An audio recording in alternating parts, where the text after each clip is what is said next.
Vuka online news at this hour. The bodyguards of murder accused Katiso K.T. Molefe were arrested outside the court on Wednesday. The two bodyguards arrived at the Alexander Magistrates Court without carrying the necessary documentation for their high-powered weapons or the vehicle they had traveled in. Molefe was in court with three co-accused who faced charges including murder, conspiracy to commit murder, and the possession of unlicensed firearms. Police searched the bodyguards outside the court where they were questioned about their weapons. Molefe is out on a combined $500,000 bail, and the matter has been moved to the Gauteng High Court, where the trial is set to begin on the 5th of February. The dockets relating to a string of murders, including those of two musicians, have been centralized to streamline prosecutions. Molefe is believed to be the central orchestrator of murders allegedly committed by suspected hitmen Michael Puletau, Floyd Tieho Mabusela, and Musa Kekana. Opa DJ Somebody's Vuka and his two guards, Sandile Mayaza and Sbiso Mgwena, were killed in Woodmead in 2022. In an effort to recover lost revenue, City Power has begun converting all non-vending prepaid residential customers to postpaid billing accounts. This intervention forms part of their ongoing efforts to reduce their revenue losses, address issues related to tempered meters and illegal connections, and advance of a broader program aimed at improving billing accuracy across all areas of supply. It is also about ensuring that residents are responsible and pay for the electricity that they use. Isaac Mangena, City Power spokesperson, explained that the conversion process, which will continue until December the 31st, affects more than 2,318 prepaid customers who have already been identified as non-vending. The entity teams will also continue conducting stand-by-stand meter audits across the city to identify additional customers who are not vending and those prepaid meters who may have been abridged. Once converted to postpaid, customers' electricity usage will be billed monthly and reflected on their city statements. This will be due for payment as per standard postpaid billing terms, which will also include a monthly service charge and a network capacity charge of approximately 900 Rand. Customers are encouraged to settle their accounts promptly to avoid disconnection. Johannesburg Mayor Dada Mraro is expected to lock horns with the city's MMC for Finance, Loyiso Masuku, for the leadership of the ANC in the metro. This will take place at the ANC's regional elective conference, which runs from Wednesday night through Friday. Mraro is the current chairperson and Masuku is the regional deputy secretary.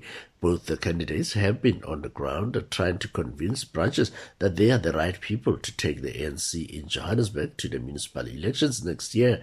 Mraro was born in Soweto and comes from a culture of student politics, and in 2011 he became the first term as ANC regional secretary in Johannesburg. He was re-elected to two further consecutive terms, serving 3 terms in total and becoming the longest-serving regional secretary in Gauteng.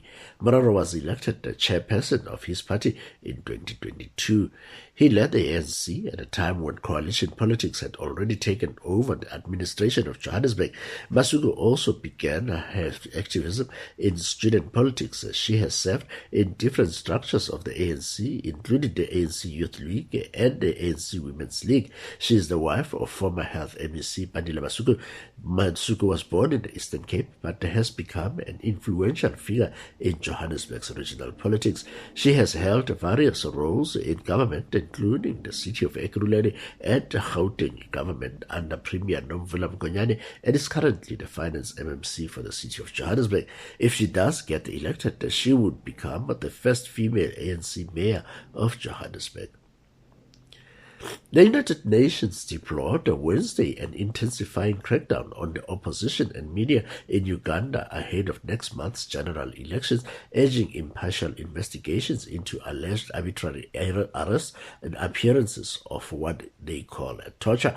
The UN Rights Office highlighted so-called credible reports indicating that at least 550 people, including members and supporters of the main opposition National Unity Platform, the NUP, and presidential candidate Bobby Wine had been arrested and detained since the start of the year.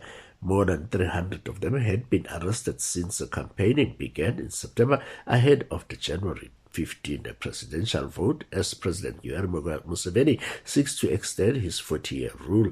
The rights officer also pointed to how heavily armed security forces had been deployed on locations where NUP was scheduled to conduct rallies. Wednesday's statement also decried restrictions on press freedoms, highlighting recent cases where journalists had their accreditation withdrawn, apparently due to critical reporting.